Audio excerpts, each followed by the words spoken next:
speaker, and as mentioned, if you didn't hear, she is Angela Emmerich, and she is an immigration lawyer in Sonoma County, and she's going to share a few words with the group here. So please hear what she has to say and what these people go through, our immigrant friends and families and neighbors. Thank you so much, Angela. What an incredible turnout. I'm so proud to live in Petaluma.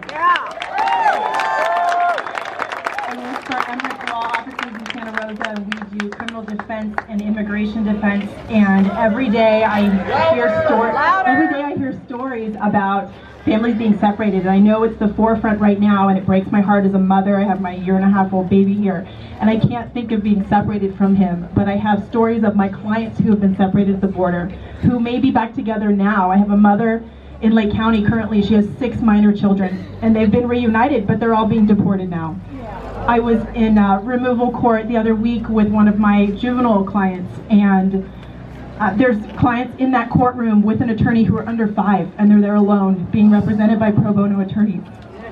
As Grayton Day Labor said, this is something that's ongoing. It's not just at the border, it's every day. Families waking up and not knowing if their parent is going to come back home that night.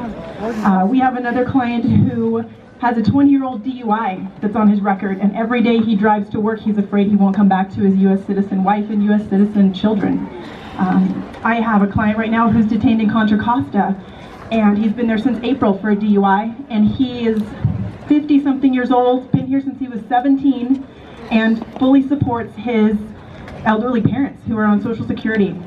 He pays the mortgage, he buys their food, he takes them to their medical appointments, and he could be deported. We go to court in August and see what happens to him. So it's a daily struggle for these families. The families who are united right now are struggling, just trying to figure out how they pay their bills and how they continue to live this way. So some kind of immigration reform is definitely needed, and I think that your support right now really shows our immigrant neighbors that they're supported by all of you, and I appreciate that.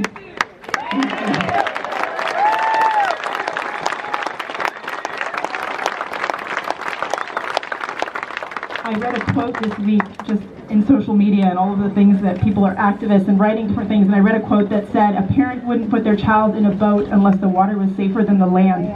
And while most people aren't crossing via water to get into California here, or even into America in most places, that rings so true. I have clients who are fleeing their country because the cartel is coming for their son who's now 16 and recruitable.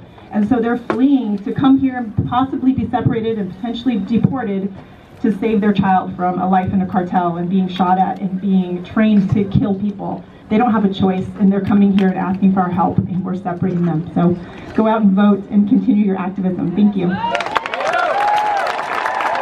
Thank you very much, Angela, for taking the time this morning and speaking to the crowd. We very much appreciate it. Okay.